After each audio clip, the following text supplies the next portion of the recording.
Halo semua, selamat pagi. Hari ini hari Senin 25 November 2024. Ada hal lain sebenarnya yang pengen saya bahas ya. Walaupun masih relate dengan pembahasan sebelumnya, yaitu cara paling bijaksana untuk menghukum Jokowi atau mengobati post power syndrome-nya Jokowi adalah dengan tidak memilih pada Rabu lusa tanggal 27 November pas pilkada itu, dan tidak memilih para calon-calon kepala daerah yang didukung langsung oleh Jokowi gitu ya. Memang relate nantinya. Tapi ada hal lain yang kepengen saya bicarakan di sini, dan hal ini jarang banget saya ungkapin. Apa itu? Kenapa DPR sering sekali melakukan rapat-rapat itu secara tertutup ketika membahas tentang hal-hal yang semestinya rakyat Indonesia itu wajib tahu. Ya. Apalagi kalau kita udah ngomongin soal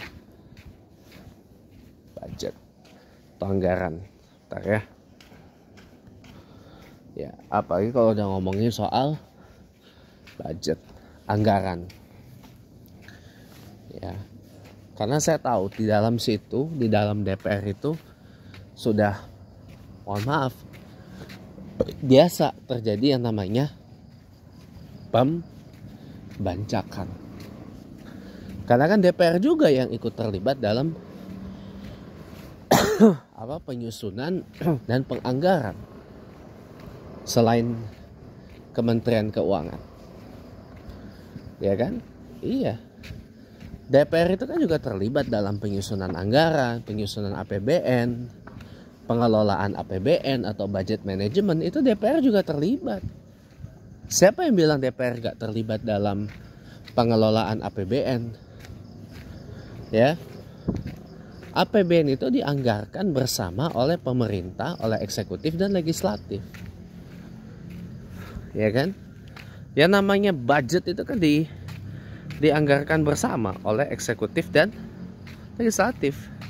Jadi bohong kalau DPR itu nggak terlibat dalam urusan APBN, apalagi anggaran-anggaran. Ya wajar kalau DPR itu sering sekali dalam beberapa kasus tertentu rapat itu dilakukan secara tertutup, apalagi kalau sudah menyangkut yang namanya anggaran. Karena di dalam situ, di behind closed doors itu mungkin saja terjadi praktek-praktek transaksi. Gua dapat jatah berapa nih? Gua dapat jatah berapa? Gua dapat jatah segini. Gua dapat segini ya ini. Ujungnya apa? Bagi-bagi anggaran. Makanya saya jadi mengerti kenapa hingga detik ini kawan-kawan yang selalu demand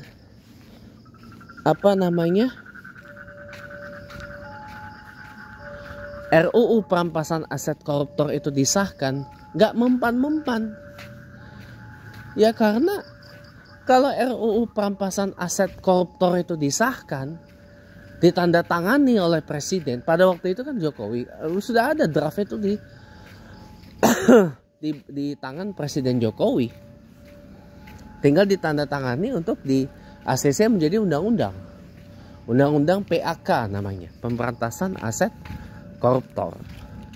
Presidennya sudah ganti, Prabowo Subianto, nggak ditandatangani juga. Ya mau bagaimana? Kawan-kawan mau demand perampasan aset koruptor, kan sekarang yang dominan di DPR ini kan partai-partai koalisi merah putih. Partai-partai kabinet, taruhlah, oke lah, saya lebih nyaman menggunakan istilah koalisi merah putih ketimbang koalisi Indonesia Maju Plus, ya. Ya, koalisi merah putih reborn, ya, katakanlah itu. Atau partai-partai KMP, partai-partai koalisi merah putih. partai-partai yang punya menteri di kabinet merah putih Presiden Prabowo Subianto, ya kan?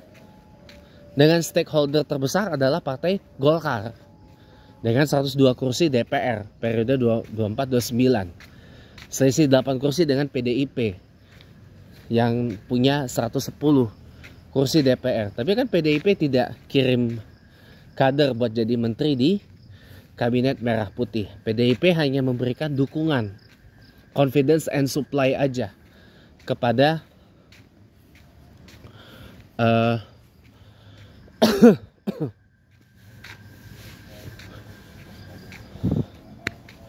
kepada pemerintahan Presiden Prabowo ini, kepada kabinet merah putih ini, atau pemerintahan merah putih inilah katakan, gitu, ya kan? Iya.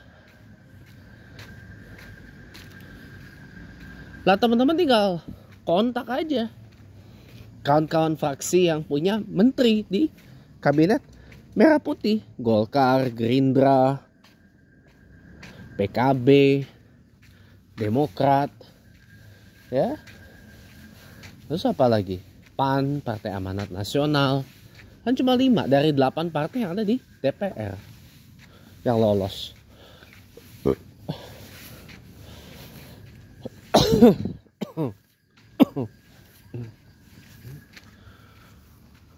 Itu aja.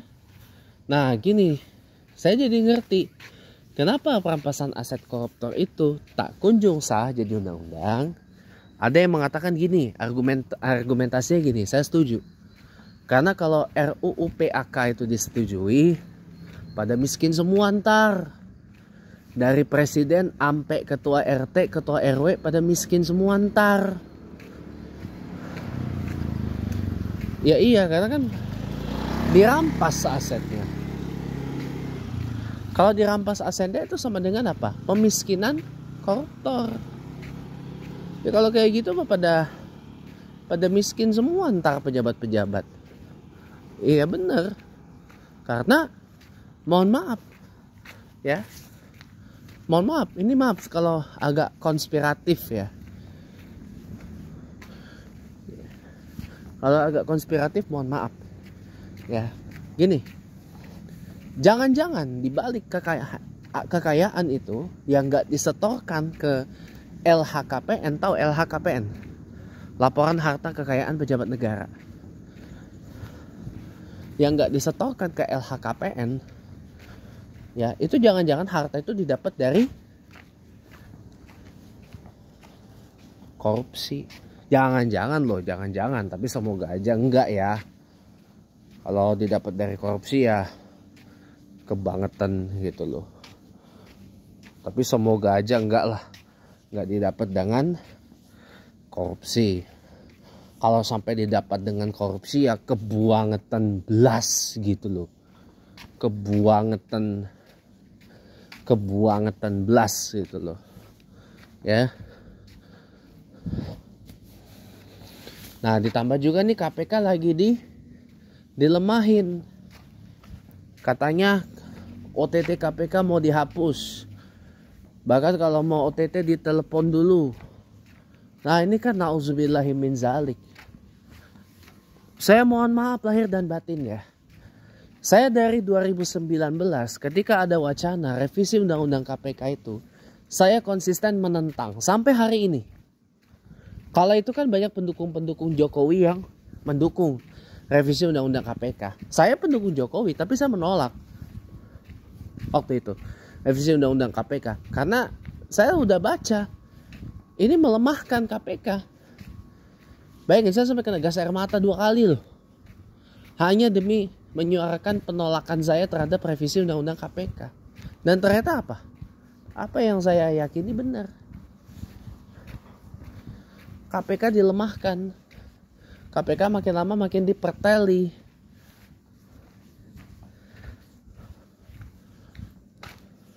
Ya kan? KPK makin lama makin diperteli.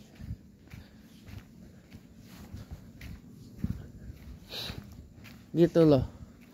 Bukannya diperkuat malah dipertelin KPK itu. Ya Allah, saya bilang aduh ini udah Makanya saya tuh sebenarnya konsisten mendukung perampasan aset koruptor itu. Konsisten saya mendukung sampai hari ini. Cuman kenapa tak kunjung disahkan? Takut miskin. Sebab pejabat-pejabat dari mulai pejabat yang makro, dari pejabat negara sampai pejabat mikro, ya RT RW, pada dimiskinin semua.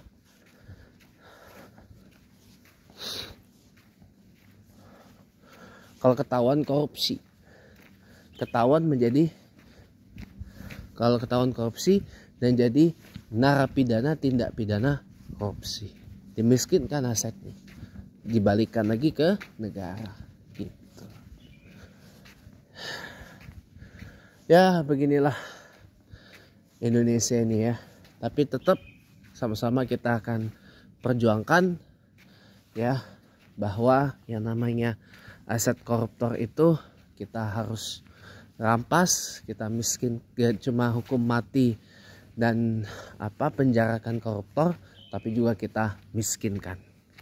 Semoga bermanfaat. Selamat pagi dan hidup semangat anti korupsi.